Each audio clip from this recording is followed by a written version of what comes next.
안녕하세요. 정광석입니다. 자, 생화학 기초의 이제 두 번째 내용입니다. BC2 효소의 기본 개념과 작용 원리입니다. 효소는 우리 몸에서 다양한 생화학 반응을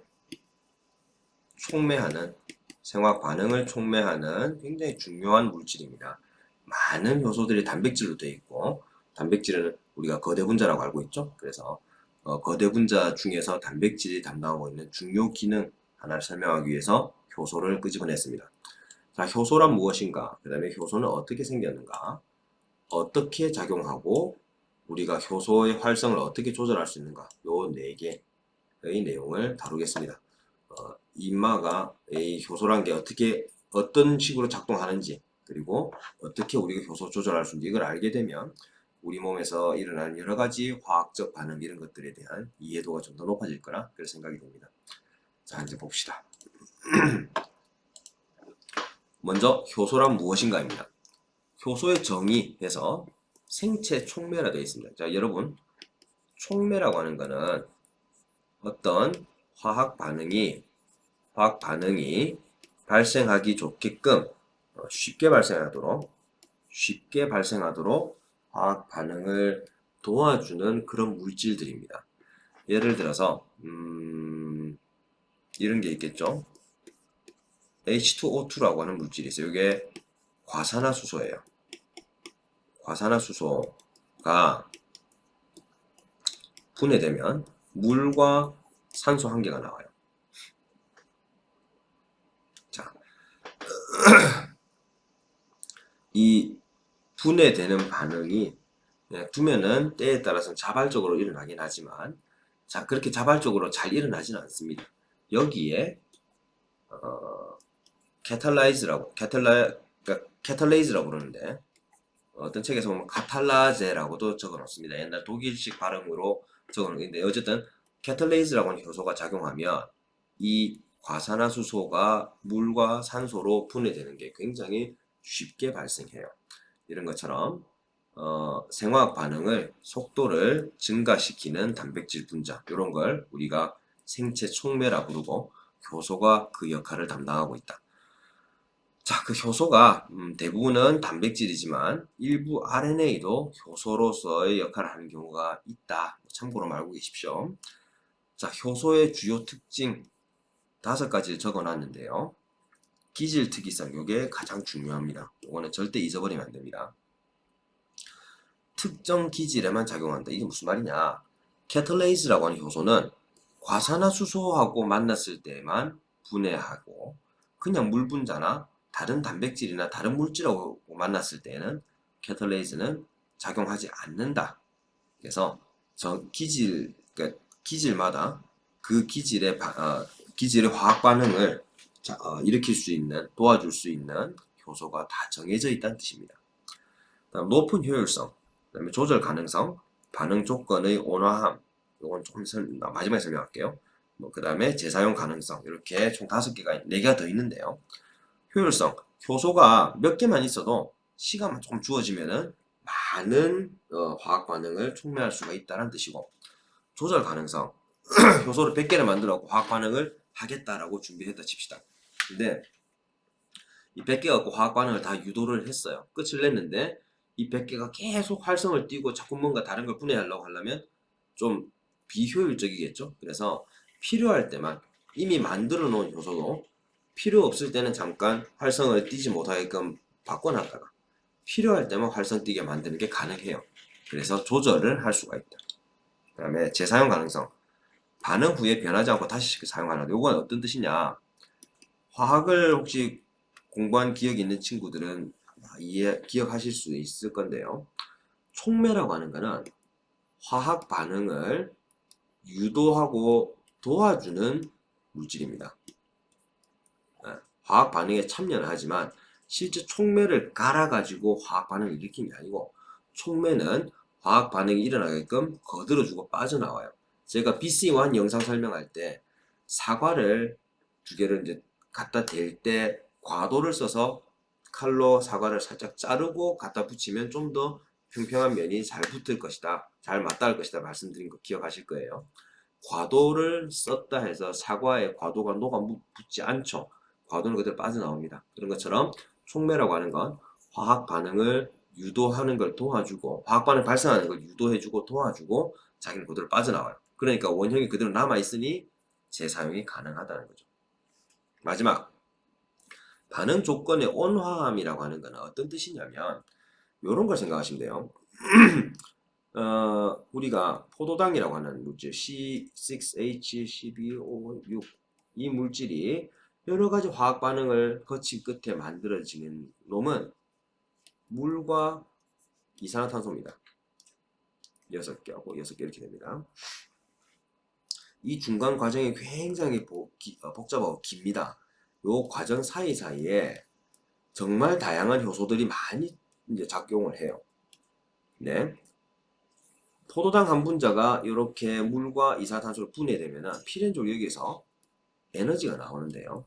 포도당이 저장될 때 에너지가 튀어나오는데 이 에너지를 빠르게 끄집어내려면 포도당이 불질러서 태워버리면 돼요.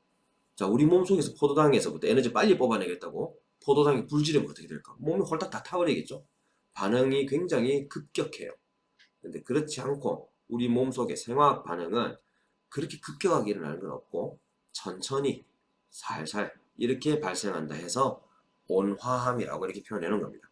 생리적 조건에서 급격한 반응을 일으키지 않고 천천히 온화하게 발생하는 이런 화학 반응을 조절해 주는 게 효소의 또 특징이다. 이렇게 이해하시면 됩니다.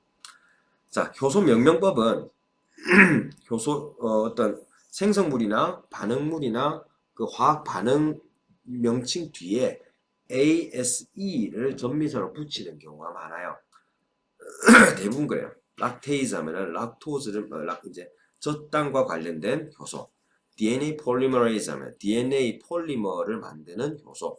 AS를 다 붙여놨죠. 그래서 작용하는 기질이나 촉매하는 반응의 유형 따라서 이름을 다르게 붙이고 그 뒤에 ASE를 붙이면 대부분 효소 이름을 뜻한다. 그래서 우리가 볼 수 있는 효소를 크게 학자들이 6개 그룹으로 묶어놨어요. 옥시드 리덕테이스 산화하는 관련된 효소, 트랜스퍼레이스 전이 효소 어디서 다른 걸 넘겨주는 효소, 하이드롤레이즈 가수 분해하는 효소, 라이에이즈 그냥 쪼개는 효소, 아이소머레이즈 이성질화 효소 어떤 물질을 다른 물질로 같은 물질인데 성질만 살짝 바꿔주는 그런 효소, 라이게이즈 2개를 붙여주는 효소. 크게 6개 그룹으로 나뉜다. 뭐 이런 참고로만 알고 계십시오. 자, 다음. 그래서 효소란 결국 생체 촉매란 거를 이제 알게 됐고요. 그 효소가 어떻게 생긴지 한번 봅시다. 효소 구조는 기본적으로 활성 부위하고 보조인자가 붙는 위치, 보조인자 부착 위치라기 좀 더 정확하겠네요. 이렇게 나누어서 볼 수 있습니다. 오른쪽 그림 잠깐 볼게요. 요 아포 엔자임 이게 주효소라고 우리가 보통 번역해서 불러줍니다. 주효소가 단백질 덩어리고요. 단백질 덩어리에 여기저기 이렇게 홈이 이렇게 뚫려 있어요. 이런 식으로. 거기에 조효소, 코엔자임이 조효소고요. 조효소라고 하는 게 끼일 수 있는 자리. 그 다음에 이 효소가 활성을 밑에 보조인자 적어볼게요. 활성을 띄게 만드는 또 일종의 보조인자들, 코팩터 같은 것, 이런 것들이 붙을 수 있는 자리. 이렇게 구성이 되어 있습니다. 그래서 구멍이 숭숭 뚫려 있고 말씀드린 이런 물질들이 이렇게 보시는 것처럼 부착되지 않았을 때에는 효소는 아직 기능을 할 수가 없어요. 그래서 그런 걸 우리는 비활성 상태라고 불러줍니다. non-activated라고 불러줍니다. 비활성 상태에서 코엔자임이 붙어서 활성을 띠는 효소도 있고요. 코엔자임 붙은 다음 코팩터까지 붙어줘야 활성을 띠는 효소도 있어요. 어쨌든 활성을 띠게 만드는 뭐가 붙어줘야 한다. 자, 그렇게 해서 활성을 띠게 되면 실제 기질은 substrate라고 부르는데 이 기질이 와가지고 효소에 닿으면 뭐 화학 반응을 이렇게 하고 결합을 하거나 분해하거나 뭐 모양 이런 게 발생하죠. 그런 화학 반응이 일어나기 위해서 기질이 와서 붙을 수 있는 자리, 이것을 catalytic site, 이게 우리 여기 적혀있는 활성 부위입니다. active site라고 불러줍니다. 그래서 이런 모든 효소들이 효소에 필요한 다른 요인들이 다 붙어서 진짜 효소로서 활성을 띠기 시작하면 그때부터 우리는 이 효소를 홀로 엔자임, 전 효소라고 불러줍니다. 즉, 전 효소는 활성을 띠고 있고요. 이런 코팩터나 코엔자임 같은 게 붙어 있지 않은 이런 단백질 덩어리로 만되어 있는 주효소 아포엔자임 단계에서는 활성이 되어 있지 않다. 그렇게 이해하시면 됩니다. 그리고 기질 결합 모델. 효소가 이제 기능을 갖추고 액티베이션 됐어요.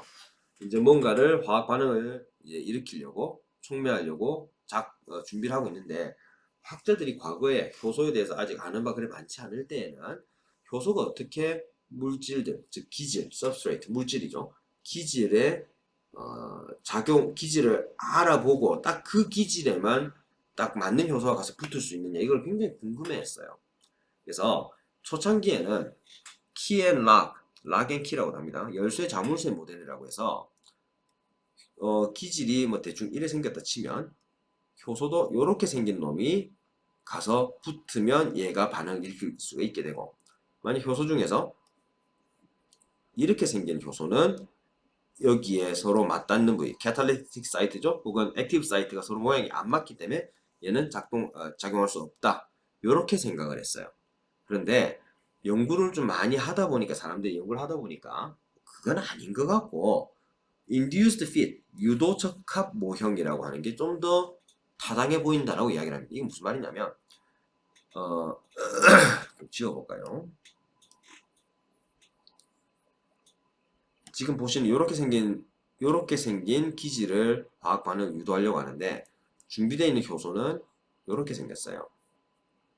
아까 락앤키 모델로 치면은 얘는 반응을 일으킬 수 없는데 이렇게 생긴 효소에 뭐 코팩터라든지 뭐 또 다른 물질 같은 게 붙어서 여기에 있는 이 액티브 사이트를 만들어야 요 위치가 모양이 살짝 바뀌어 가지고 다른 물질이 효소에 접촉하는 바람에 액티브 사이트 모양이 이렇게 바뀌어 버리면 비로소 요 화학 물질을 기질을 화학 반응 촉매할 수 있게 된다.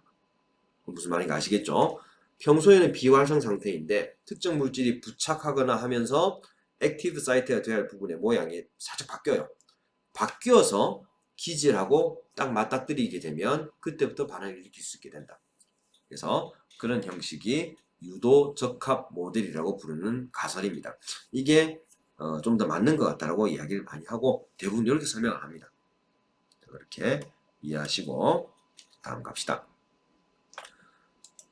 효소가 단백질 덩어리이고 여러 가지 물질들이 붙어서 이제 기능을 갖추게 되고 그 기능 갖춘 효소에 활성 부위가 있고 이 활성 부위에 기질이 붙으면 화학 반응이 일어난다. 이렇게 말씀드린 것까지 했고요. 자, 그 효소가 이제 활성 부위가 생기고 이제 작동을 할 수 있게 되면 어떻게 작동하는데 이를 보는 겁니다. 오른쪽 그림 잠깐 보세요. 효소가 요게 기질이고요. substrate고 요게 효소입니다. 효소하고 기질이 서로 맞닥뜨려야 화학 반응이 발생합니다. 즉 만나야 반응이 발생해요. 안 만나고는 발생할 수가 없습니다. 만나야 합니다. 무조건 접촉을 해야 합니다. 자, 이제 그래서 엔자임에서 E를 가져오고 substrate에서 S를 가져왔고 엔자임과 substrate가 결합한 것을 우리 보통 효소 기질 복합체라고 불러줍니다. 그래서 이것도 이제 ES라고 이렇게 붙였어요. 그리고 ES가 만들어지면 이 엔자임 E가 substrate S를 다르게 이제 바꿔버립니다. 화학 반응이 일어났다는 뜻이죠? 그러면 EP가 돼요. P는 product예요. 생산물. 그래서 EP로 표시하고 이제 생성물을 내놔야겠죠. 효소가 꼭 뭐 화학 반응 일으키는 이 생성물 꼭 잡고 있을 이유가 없잖아요. 놔주면 EP가 E 더하기 P가 된다. 이렇게 표시를 합니다. 이게 효소의 반응의 기본 단계입니다. 뭐 별거 아닌데 되게 거창하게 써놨죠. 자, 효소하고 기질이 서로 만납니다. E와 S가 합쳐지면 ES가 되고 ES가 EP가 되고 EP가 E 더하기 P로 쪼개진다. 뭐 그 순서입니다. 별거 아닙니다. 이 그림에서 보면 효소하고 기질 요게 E고 S고 요게 ES가 되겠죠. 요 항한 덩치 요거 이 초록색으로 되어 있던 게 화학 반응이 일어난 바람에 두 개 쪼개져서 색깔을 다르게 표시했습니다. 이게 EP가 되고, 이제 요게 E가 되고, 위에 있게 P가 되는 거죠. 아시겠죠? 별거 아닙니다, 이거는. 자, 그 다음, 효소의 작용 원리. 작용 원리, 이 말이 좀 어려운데요. 사실 이것도 별거 아니에요. 중요한 건 요거 한 개입니다. 활성화 에너지의 감소. 효소가 작용할 때, 원리란 말보다 사실 이게 이제 효소 작용의 특징이라고 하는 게 좀 더 맞겠네요. 자료를 좀 고쳐야겠다. 활성화 에너지를 감소시켜 줍니다. 반응이 일어나려면, 화학 반응이 일어나려면 많은 에너지가 필요한 경우가 많아요. 그때 효소가 붙어갖고 기질의 모양새를 살짝 돌려주는 바람에 뜯어내기가 쉬워지는 이런 현상. 뭐 이런 것처럼 에너지가 적게 들어가도 화학 반응이 일어날 수 있게끔 도와주는 게 바로 효소의 역할. 그래서 활성화 에너지 감소가 가장 중요한 특징이고요. 그 나머지 두 개는 그냥 뭐 참고로 보시면 됩니다. 이건 여러분들한테 좀 어렵지만 중요한 건 아니니까 여러분들한테는 활성화 에너지 감소시키는 게 효소의 가장 중요한 기능이자 특징이다 보시면 됩니다. 자, 효소 반응 속도론. 이거는 우리 간호학 학생들한테는 그렇게 많이 쓰이지 않을 거예요. 하지만 개념적으로만 좀 이해합시다. 미카엘리스 멘텐 혹은 이제 뭐 어떤 분들은 마이클리스 멘텐이라고도 읽어요. 두 사람의 이름을 따고 해놓은 건데 이 사람들이 요렇게 생긴 방정식을 만들었고 요거를 그림을 그리면 오른쪽같이 이렇게 나와요. 자, 이 그림 이해하기 별로 어렵지 않습니다. X축이 보시면은 substrate concentration 기질 농도라고 되어 있어요. Y축은 reaction rate 반응 속도예요. 반응 속도예요. 자, 여러분 이렇게 좀 쉽게 한번 생각해 볼까요? 여러분들이 해야 할, 뭐, 이를테면, 곰 인형에 눈 붙이는 작업을 한다고 칩시다. 여러분이 오늘 하루 종일 눈을 붙여야 할 곰 인형 개수가 10,000개가 있다고 쳐요. 그리고 여러분 혼자서 붙이려면 엄청나게 시간 많이 걸리겠죠? 그런데 여러분만큼 숙련된 사람이 10명이 있다면 어떻게 될까? 10분의 1로 시간이 줄 거예요. 이해되나요? 시간 준다는 거 뒤집어 말하면 곰 인형이 눈이 붙은 곰 인형이 만들어진 속도가 굉장히 빨라진다는 뜻. 이해되죠? 이 오른쪽에 보시면 이 그림도 그거와 같은 개념이에요. 효소가 정해진 개수만큼 있을 때 효소가 있을 때 기질이 들어오면 효소의 개수가 많으면 많을수록 반응 속도가 빨라집니다. 그리고 요걸 살짝 이걸 이해하셨으면 이제 살짝 뒤집으면 이 그림을 100% 이해할 수 있게 돼요. 뒤집는 게 무슨 뜻이냐?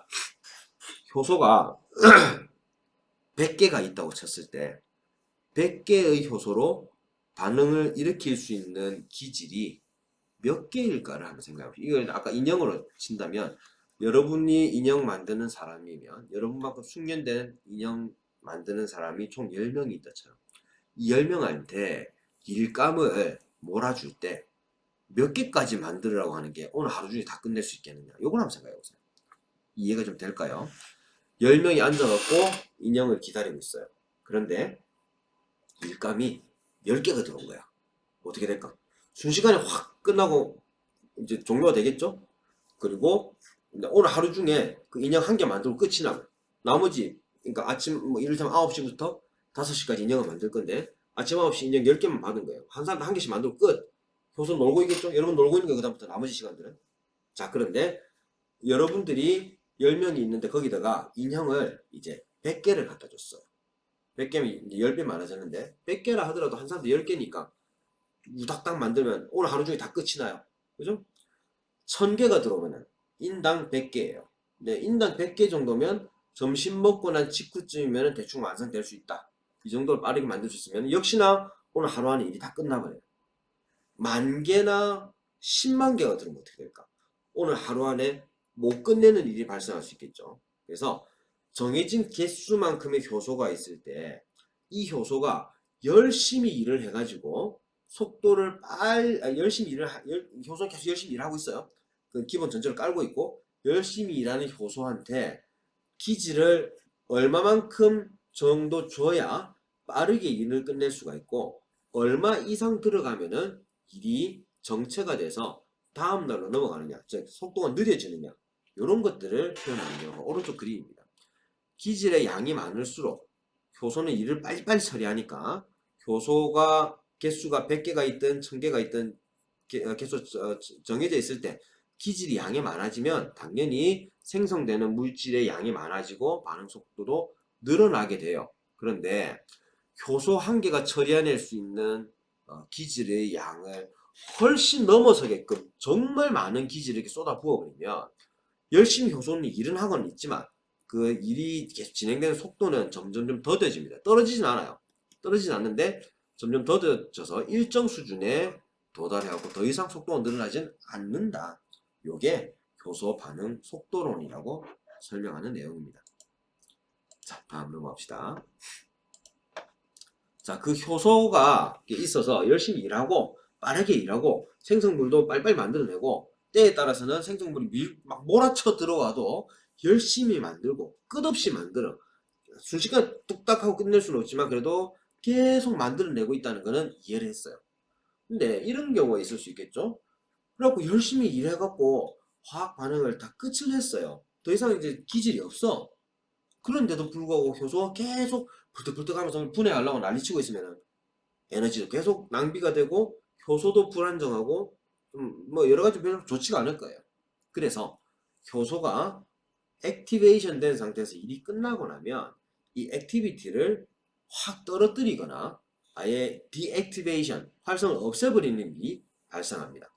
언제까지? 다음 일이 일어날 때까지. 이런 것을 우리가 효소 활성의 조절이라고 불러줍니다. regulation이라고 이렇게 불러줘요. 그래서 효소 활성에 영향을 미친 요인들이 뭐가 있는지 보면은 일단 온도예요. 단백질이 대체로 주 성분이기 때문에 단백질이 적응할 수 있는 온도대를 넘어서 버리면 이 단백질은 변성이 되거나 기능을 잃게 되는 경우가 많습니다. 우리 몸속에 있는 효소들 대부분이 온도가 너무 높아지면 기능을 잃어버리고 그래서 여러분 사람들 체온이 40도 이상 넘어가면은 목숨이 위험할 수 있다는 이유가 그런 데서 오는 거예요. 적정 온도대에서 가장 활성이 좋고 오른쪽 그림 보신 것처럼 적정 온도대에서 가장 활성이 좋고 그보다 온도가 낮거나 높아지면은 활성이 급격하게 낮아집니다. 자, 그 다음에 pH, 산성도예요. 효소도 결국은 단백질이고 화학물질이에요. 화학물질은 나름의 걔가 잘 상태를 유지할 수 있는 pH 범위가 정해져 있어요. 이 효소가 가장 높은 활성을 띨 수 있는 pH가 정해져 있다는 뜻이 돼요. 예를 들어 볼게요. 여러분들 위에 들어있는 펩신이라고 하는 단백질 분해 효소. 위 안쪽은 제가 뭐라 했습니까? 강력한 산성 환경이 만들어져 있어서 소독하기도 좋고 이런 게 있다 했죠. 그 pH가 위 속에서는 약 1에서 2 정도 됩니다.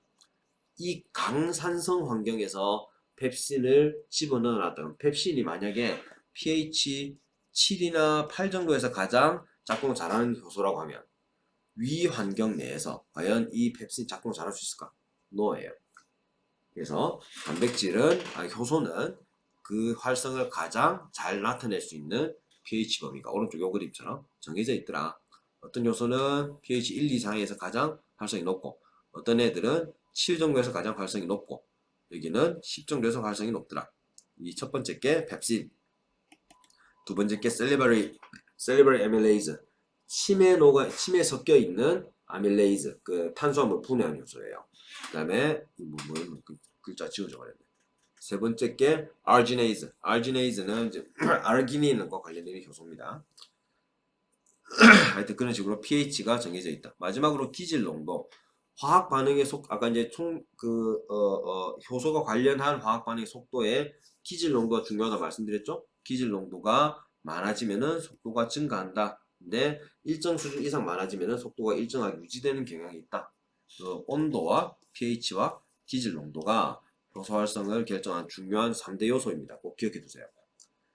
자, 그다음 마지막 효소 활성 조절 메커니즘. 이건 조금 어려울 수 있는데 제가 예전에 이거 한번 이게 아마 다른 영상에서 한번 설명할 건데 conformation하고 그다음에 configuration하고 이 두 가지 개념을 제가 인구기 할 때 한번 설명을 드린 적이 있습니다. conformation은 이미 만들어진 단백질이 하나가 있어요. 제 주먹처럼 단백질이 하나가 있을 때 이 단백질에 무언가가 와서 이렇게 붙으면 단백질 모양이 살짝 변한다. 이렇게 볼록 튀어나온다든지, 이렇게 돼 있던 평평한 게 튀어나온다든지, 아니면 움푹 들어간다든지, 이런 식으로 만들어진 구성물의 조성이나 순서는 바뀌지 않는데, 그냥 겉보기 형태가 바뀌는 거, 이런 거. 이 겉보기 형태를 우리가 conformation이라고 불러주고, 그 겉보기 형태가 바뀌는 걸 conformational change라고 불러줍니다. 이 놈이에요. 그리고 configuration 하면은 구조인데요. 단백질 하나가 있는데 이 단백질이 100개의 아미노산으로 되어 있다고 칩시다. 그 아미노산 순서가 쫙 정해져 있는 대로 만들면 이 단백질이 되는데요. 이 아미노산 순서 100개 중에서 한 3개 정도를 원래 들어갈 아미노산 말고 다른 종류를 끼워넣으면 이 단백질이 다른 놈이 됩니다. 이렇게 원론적인 구조가 바뀌는 것. 이 원론적인 구조를 우리가 configuration이라고 부르고요. 그 구조가 바뀌는 것을 configuration change라고 이렇게 불러줍니다. 그래서 여기서 말씀드린 이 효소 활성 조절 메커니즘 중요한 거는 이 conformational change 이거를 이제 설명드릴 거예요. 첫 번째 게 알로스테릭 조절되어 있는데 오른쪽 그림 한번 보세요. 아까 효소와 기질이 어떻게 서로 만나서 인식하는지 설명할 때 induced fit 모델이라고 하는 거.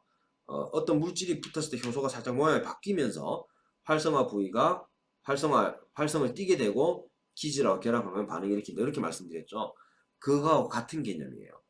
알로스테릭 이니비션하고 알로스테릭 액티베이션이 있는데, 이니비션은 효소 활성을 일으키지 못하게끔 저해하는 거고, 액티베이션은 효소 활성을 일으키게 만드는 거예요. 그래서 액티베이터가 붙으면 효소가 활성을 띠게 되고, 이니비터가 붙으면 효소가 활성을 못 가지게 되는 거. 자, 어떤 케이스냐? 일단 액티베이터부터 봅시다. 액티베이터 아까 설명과 똑같은 거예요.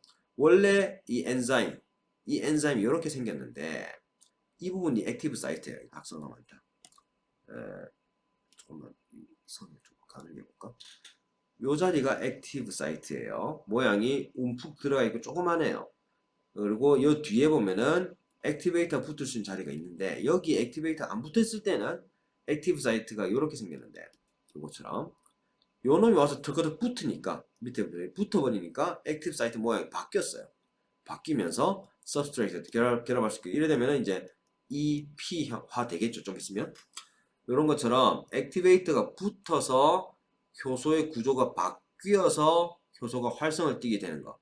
이때 요 놈을 액티베이터로 부르고, 이렇게 효소 활성 띠는 것을 알로스테릭 액티베이션이라고 불러줍니다. 알로스테릭이라는 거는 3차원 구조의라는 뜻이에요. 그래서 3차원 구조, 그러니까 효소의 구조가 바뀌어서 활성을 띠는 케이스를 설명드렸고요. 반대로 알로스테릭 이니비션이라는 것도 있어요. 요렇게 생긴 액티브 사이트가 있고, 원래는 요렇게 생긴 기질이 와서 붙으면 바로 반응이 일어나야 하는데, 아까 말한 것처럼 이제 이게 없어. 이게 없고 반응이 일어나서 다 없어졌고 이제 효소만 덩그러니 남은 거예요. 이 효소를 가만 내비둘 필요가 없는 거예요. 이제 활성을 떨어뜨려 놔버리는 게 차라리 낫지. 그럴 때에는 이니비터라고 하는 물질이 와서 붙어가지고 요 액티브 사이트, 이렇게 넓적하게 생겼던 액티브 사이트를 이렇게 좁혀버려요. 그러면 서브스트레이트가 몇 개 없을 때, 이제 서브스트레이트가 확 많아지면 그때부터 효소 활성을 띠게 만드는 게 좋겠다. 이렇게 세포가 판단하고 있다면, 서브스트레이트 몇 개 없을 때는 그냥 그때까지 효소를 이니비션 시켜 놓습니다. 그러면 액티브 사이트 모양이 바뀌었기 때문에 몇 개 있는 서브스트레이트가 와서 붙을라 해도 모양이 달라져서 반응을 일으킬 수가 없게 된다. 요게 알로스테릭 이니비션에 대한 개념입니다. 그래서 이걸 합쳐서 알로스테릭 조절이라고 불러줍니다. 그 다음에 요거 공유결합 수식, 요거는 뺍시다. 요거는 여러분한테 중요한 게 아니고, 저해제와 활성화제, 요거는 이제 뭘 설명할 거냐. 지금 말씀드린 액티베이터 이니비터도 저해제 활성화제 맞는데요. 그거보다는 여기 하나 더 말을 집어넣어야 합니다. 경쟁적, 이 말이 들어가요. 컴피티티브라고 하는 게 있는데, 자, 좀 전에 액티베이터하고 이니비터는 활성화 부위에 붙은 게 아니고 효소 뒷공문이나 다른 곳에, 활성화 부위하고 좀 다른 곳에 붙어서 모양을 뒤틀어갖고 컨포메이셔널 체인지를 일으켜서 활성화 시키거나 이니비션 시켰어요. 근데 이번엔 뭐냐? 액티브 사이트에 기질 대신 지가 낑겨가지고 화학 반응을 못 일으키게 하는 경우도 있습니다. 그런 거를 기질하고 이 억제제가 서로 경쟁적으로 그 활성화 사이트에 붙으려 하기 때문에 경쟁적이라는 말을 씁니다. 오른쪽 그림 보시면은 일반적으로는 기질이와 딱 붙어가지고 화학 반응이 이렇게 일어나는 게 맞는데 컴피티티브 이니비터 하면은 이니비터가 이 기질 사이트에 또 붙어버려 가지고 기질이 와도 못 붙어서 반응이 안 일어나는 케이스예요. 자 이제 non competitive 이제 액티베이터가 non competitive 이니비터입니다.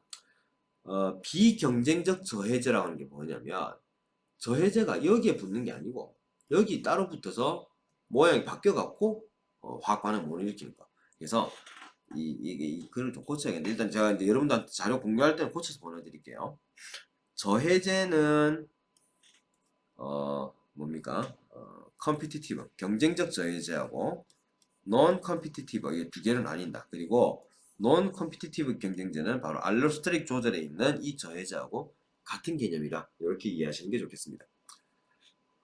자 그리고 마지막으로 효소를 만드는 과정을 조절하는 거. 요거는 이미 만들어진 효소를 어떻게 주물딱주물딱 하고 하려는 게 아니고요. 효소를 아예 안 만들거나 만들어진 효소를 부숴버리거나 이렇게 해서 활성을 조절하는 경우도 간혹 생깁니다. 효소 농도 조절, 유전자 발현 조절을 통해서 효소 합성량을 확 다운시키거나 이미 만들어진 효소를 빨리 디그라데이션 시켜가지고 효소를 없애버려서 반응이 적게 일어나게끔 만드는 것도 있다. 그래서 있는 효소를 조절하거나 아예 효소를 없애버리거나 효소 만드는 양을 줄이거나 이런 방식으로 해서 효소의 활성을 조절한다. 이렇게 이야기를 합니다. 자, 다음. 그래서 이제 요약을 하면요. 효소란 무엇인가? 효소란 생체 내의 화학 반응을 이렇게 도움을 주는 촉매다. 효소는 어떻게 생기느냐? 주로 단백질 중심이고 각종 조효소나 코팩터 같은 물질들이 붙어서 활성화 부위를 만들어내는 것. 그게 효소의 기본 구조고 어떻게 작용하느냐? 기질이 효소에 부착하면 반응을 일으키는데 효소는 변하지 않는데 이 변하지 않는다는 말을 오해하지 마세요. 효소가 화학 반응에 참여하지만 화학 반응의 재료처럼 쓰이지는 않는다는 거야. 다시 뒤에 튕겨 나와요. 재활용 가능하다 했어요. 자, 그다음 마지막 효소 활성 어떻게 조절하느냐? 다양한 환경 요인이 작용해서 활성을 결정하게 되고 형태 변형을 유도해서 조절하기도 하고 효소가 만들어진 양을 줄이거나 이미 만들어진 것을 없애버리거나 해서도 효소의 활성을 조절할 수가 있다. 그렇게 이야기합니다. 자, 마지막 우리 감염 미생물학하고 연관성 보면 박테리아가 사람 세포 속으로 침입하면 어떤 일이 생기느냐? 세포 내 다양한 영양물질을 활용해서 감염은 이 박테리아가 자체적으로 갖고 있는 효소를 활용해갖고 막 살아나가기 시작합니다. 이제 인간의 인체 온도하고 각종 환경에 세균의 효소가 활성을 띠게 되고 세균의 증식에 필요한 다양한 단백질이나 각종 화학물질들이 만들어지기 시작합니다. 때로는 독소도 이런 것들이 만들어질 이게 화학 반응이죠. 화학 반응들이 일어나면은 아까 말씀드린 그런 물질들이 만들어지게 될 거예요. 그런 것들을 이용해서 세균이 증식하게 된다. 뭐 이렇게 이어서 볼 수도 있겠습니다. 자, 요걸 해서 BC2 마무리 짓겠습니다. 자, 수고했습니다.